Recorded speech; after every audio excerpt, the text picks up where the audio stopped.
Iran continues to fire drones and missiles toward American assets and allies in the Middle East. A spokesperson for Saudi Arabia's defense ministry said yesterday that the U.S. embassy in Riyadh was struck by drones, causing a fire and minor damage to the building. This as the United States continued to carry out strikes against targets in Iran yesterday. Exchanges of fire between Israel and Iranian-backed Hezbollah in Lebanon also continued. Meanwhile, the U.S. military has announced that a sixth service member has been killed in action. Speaking at a Medal of Honor ceremony at the White House yesterday, President Trump said that plans for Iran were ahead of schedule, but suggested that the war could last a month or longer. We have the strongest and most powerful by far military in the world, and we will easily prevail. We're already substantially ahead of our time projections, but whatever the time is, it's okay. Whatever it takes, we will always, and we have right from the beginning, we projected 4 to 5 weeks, but we have capability to go far longer than that. And I guess the question is, to what end? What does it look like or mean to prevail in Iran? We're going to ask that question in just a moment. But as strikes escalate across the region, the Trump administration also is continuing to shift its rationale for launching these initial attacks. Speaking to reporters on Capitol Hill yesterday, Secretary of State Marco Rubio framed the military operation as proactive and defensive, arguing that Tehran would have targeted U.S. troops when Israel attacked them. It's a message that House Speaker Mike Johnson later echoed.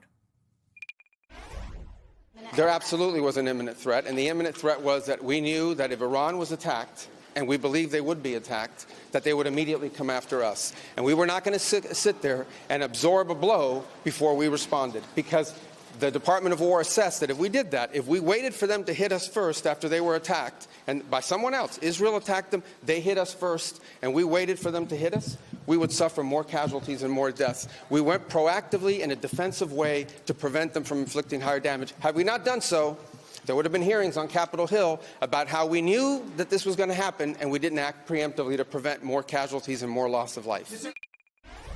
They had to evaluate the threats to the U.S., to our troops, to our installations, to our assets in the region and beyond. And they determined, because of the exquisite intelligence that we had, that if Israel fired upon Iran and took action against Iran to take out the missiles, then they would have immediately retaliated against U.S. personnel and assets.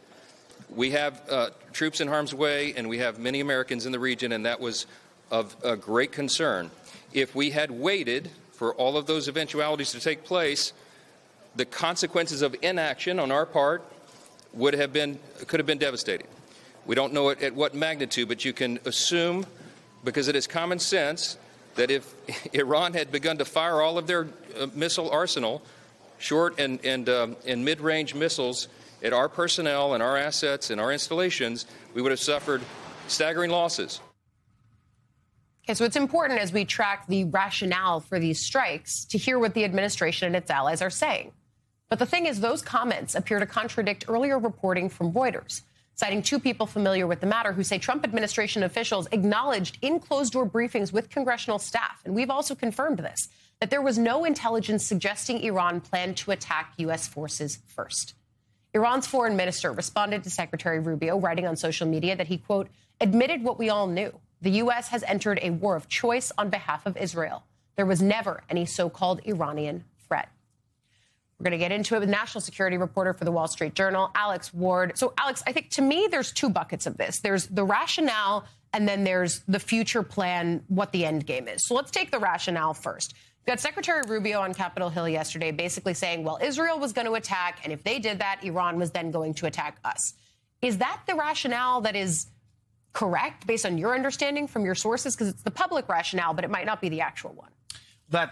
It's unclear if it's true. Honestly, the intelligence, as we rightly noted, we confirmed it as well, was initially presented as Iran was going to attack the U.S. preemptively regardless. Yeah. And then it ended up being that it was, oh, well, they would attack if Israel attacked first. Okay, fine. We should note that that's the reasoning for the why now of the attack. The reasoning for the attack writ large was a whole slew of things, some of which are contradictory. It was we're going to help protesters, but that was in January. It was, well, they didn't make a nuclear deal, or they wouldn't say they would make a nuclear deal. Then it was also, well, it's been 5 years of 5 decades, of aggression against the U.S. So it became a kind of cacophony of ideas as to why the U.S. was going to war with Iran. But the precipitating event seems to be that Israel was going to go forward and the U.S. wanted to protect troops. So it's a fascinating argument because, one, you have the U.S. basically saying, well, Israel dragged us in on this moment. But two, I think it's a pivot by the administration because, remember, the MAGA base doesn't want to start wars. That's what the president promised. And what are they saying? This was defensive in nature. But you don't really bomb all these targets around the country when you set up an armada and you brought, carriers and fighter jets around the region. That's not a defensive posture. Yeah, I mean, for weeks we were talking about the idea of kinetic or military action looming over the negotiations that were actively happening. And there were discussions about a certain low percent of uranium enrichment being on the table. I mean, again, they weren't engaging on ballistic missiles or proxy groups, but I think it was still notable that on the nuclear question, which seems to be the thing the administration is circling around, that there might have been back and forth conversations at least happening at the indirect level through the Omanis. And so I think that's going to be something that we have to continue to watch, especially as administration officials start briefing on Capitol Hill and more lawmakers can start giving readouts and assessments of what the administration is and isn't saying. I think the second piece of it, too, is when the president says we will prevail in Iran, is it clear to you or to sources in the administration what it means to prevail on the ground in Iran? What is success? No one knows. And I'm not even sure the president knows. And I'm not saying that to knock the president. It's just he's when he's talking to the media, in multiple interviews a day, he's articulating multiple goals. Well, I could make a deal with them pretty early to, well, we're going to do this for 4 to 5 weeks to, well, we took them out and we might put someone else in or support someone else in, but also we're killing those people. So it's all over the place. It's a little wartime jazz. Yeah. And so I think, he's kind of improving at this point and figuring out what it is he wants to achieve. It's the only thing that's been kind of consistent has been we bomb, you, the Iranian people, decide. Effectively, their argument is we're going to open the space by taking out Khamenei and other leaders, and then hopefully the Iranian people will somehow take control of their government or something else, maybe U.S. friendlier, will take place. But the president's also not been shy about saying he'd like the Venezuela model in Iran to kind of have someone from the regime be the new leader that the U.S. can work with, but it's unclear that's a proposition. I also think that there are shades of similarities between Venezuela, how the administration undertook that operation, and Iran, but they are different situations, especially when you consider the fact that, again, you talk about how he's sort of treating the media as like a minor national security council of sorts whenever anyone calls him.